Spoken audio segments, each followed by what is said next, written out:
ಬಾಗೇಪಲ್ಲಿ ಪಟ್ಟಣದ ಪತ್ರಿಕಾ ಭವನದಲ್ಲಿಂದು ನಡೆದ ಸುದ್ದಿಗೋಷ್ಠಿಯಲ್ಲಿ ಮಾತನಾಡಿದ ವಾಲ್ಮೀಕಿ ಕ್ಷೇಮಾಭಿವೃದ್ಧಿ ಸಂಘದ ತಾಲೂಕು ಅಧ್ಯಕ್ಷ ಬುರಮಡುಕು ನರಸಿಂಹಪ್ಪ, ಈ ಹಿಂದೆ ವಾಲ್ಮೀಕಿ ನೌಕರರ ಕ್ಷೇಮಾಭಿವೃದ್ಧಿ ಸಂಘ, ವಾಲ್ಮೀಕಿ ನಾಯಕರ ಕ್ಷೇಮಾಭಿವೃದ್ಧಿ ಸಂಘ ಬೇರೆ ಬೇರೆಯಾಗಿ ವಾಲ್ಮೀಕಿ ಜಯಂತಿ ಆಚರಣೆ ಹಾಗೂ ಪ್ರತಿಭಾ ಪುರಸ್ಕಾರವನ್ನು ಮಾಡುತ್ತಿದ್ದರು. ಈಗ ನೌಕರರ ಕ್ಷೇಮಾಭಿವೃದ್ಧಿ ಸಂಘ ಹಾಗೂ ವಾಲ್ಮೀಕಿ ನಾಯಕ ಕ್ಷೇಮಾಭಿವೃದ್ಧಿ ಸಂಘ ಒಟ್ಟಿಗೆ ವಾಲ್ಮೀಕಿ ಜಯಂತಿ ಅದ್ದೂರಿಯಾಗಿ ಆಚರಿಸಲಾಗುತ್ತಿದೆ.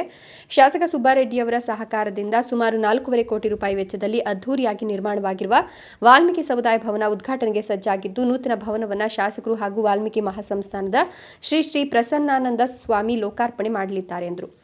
ಸಮುದಾಯ ಭವನದ ಹಿಂಭಾಗದಲ್ಲಿ ವಾಲ್ಮೀಕಿ ದೇವಾಲಯಕ್ಕೆ ಸುಮಾರು 2 ಕೋಟಿ ವೆಚ್ಚದಲ್ಲಿ ಗುದ್ದಲಿ ಪೂಜೆ ಅಂದೇ ಮಾಡಲಿದ್ದಾರೆ.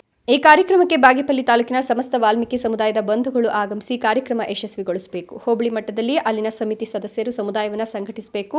12ರಂದು ನಡೆಯುವ ವಾಲ್ಮೀಕಿ ಜಯಂತಿ ಸಮುದಾಯ ಭವನ ಉದ್ಘಾಟನೆ ಹಾಗೂ ಪ್ರತಿಭಾ ಪುರಸ್ಕಾರ ಕಾರ್ಯಕ್ರಮಕ್ಕೆ ಸುಮಾರು 15,000 ಮಂದಿ ಭಾಗವಹಿಸಲಿದ್ದು, 5,000 ಮಹಿಳೆಯರು ಪೂರ್ಣ ಕುಂಭ ಕಳಶದೊಂದಿಗೆ ಭಾಗವಹಿಸುತ್ತಾರೆ ಎಂದರು. 100ಕ್ಕೂ ಹೆಚ್ಚು ಪಲ್ಲಕ್ಕಿಗಳು ಮೆರವಣಿಗೆಯಲ್ಲಿ ಭಾಗವಹಿಸಲಿವೆ. ಅಕ್ಟೋಬರ್ 7ರಂದು ಸರ್ಕಾರದಿಂದ ಸರಳವಾಗಿ ಆಚರಣೆ ಮಾಡಲಿದ್ದು, ನೂತನವಾಗಿ ಸಮಿತಿಯಲ್ಲಿ 17 ಗ್ರಾಮ ಪಂಚಾಯಿತಿಯ 1,700 ಮಂದಿ ಸದಸ್ಯರಾಗಿದ್ದು, ಮುಂದಿನ ದಿನಗಳಲ್ಲಿ ಹೋಬಳಿ ಮಟ್ಟದಲ್ಲಿ ಸಮಿತಿಗಳನ್ನು ರಚನೆ ಮಾಡಿ ಪದಾಧಿಕಾರಿಗಳ ಪಟ್ಟಿ ಘೋಷಣೆ ಮಾಡುವುದಾಗಿ ಹೇಳಿದರು. ಸಂಘದ ಸಂಘಟನಾ ಕಾರ್ಯದರ್ಶಿ ಶಿವಪ್ಪ ಮಾತನಾಡಿ, ಸುಮಾರು 17 ವರ್ಷಗಳಿಂದ ನೌಕರರ ಕ್ಷೇಮಾಭಿವೃದ್ಧಿ ಸಂಘದಿಂದ ವಾಲ್ಮೀಕಿ ಜಯಂತಿ ಹಾಗೂ ಪ್ರತಿಭಾ ಪುರಸ್ಕಾರ ಮಾಡ್ಕೊಂಡು ಬರ್ತಿದ್ದೇವೆ. ಈ ಬಾರಿ ತಾಲೂಕು ವಾಲ್ಮೀಕಿ ನಾಯಕರ ಕ್ಷೇಮಾಭಿವೃದ್ಧಿ ಸಂಘ ಹಾಗೂ ನೌಕರರ ಕ್ಷೇಮಾಭಿವೃದ್ಧಿ ಸಂಘ ಒಟ್ಟಿಗೆ ವಾಲ್ಮೀಕಿ ಜಯಂತಿನ ಆಚರಣೆ ಮಾಡ್ತಿದ್ದೇವೆ ಎಂದರು. ರಾಜ್ಯದಲ್ಲಿ ಸ್ವಾಮೀಜಿಗಳಾದಂಥ ಶ್ರೀ ಪ್ರಸನ್ನಾನಂದ ಸ್ವಾಮೀಜಿ ಅವರು ಆ ಉದ್ಘಾಟನೆಗೆ ಬರಬೇಕು. ಅವರ ಒಂದು ಕೈದಲ್ಲಿ ಅದು ಉದ್ಘಾಟನೆ ಮಾಡಿಸಬೇಕು ಅಂತ ಎಲ್ಲ ನಮ್ಮ ಸಂಘದ ಪದಾಧಿಕಾರಿಗಳು ಹಾಗೆ ನಮ್ಮ ಜನಪ್ರಿಯ ಶಾಸಕರ ಸಂಯುಕ್ತ ಒಂದು ಅವರೊಂದು ಸ್ವಾಮೀಜಿಯವರು ಈ ತಿಂಗಳು 12ನೇ ತಾರೀಕು ನಮಗೆ ದಿನಾಂಕ ಕೊಟ್ಟಿದ್ದಾರೆ, ಡೇಟ್ ಕೊಟ್ಟಿದ್ದಾರೆ ಜಯಂತಿ ಮತ್ತು ಆವತ್ತೇ ಭವನ ಉದ್ಘಾಟನೆ ಎಲ್ಲ ಮಾಡೋಕ್ಕೆ.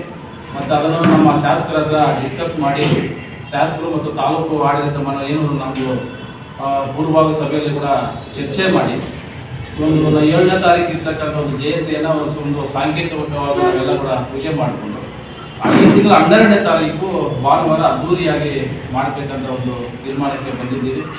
ತೀರ್ಮಾನ ಆಗಿದೆ. ಅದರ ಜೊತೆಗೆ ಇವಾಗ ನಮ್ಮ ಒಂದು ನಾಯಕ ಕ್ಷೇಮಾಭಿವೃದ್ಧಿ ಸಂಘದ್ದು 45 ವರ್ಷ ಆಗಿತ್ತು.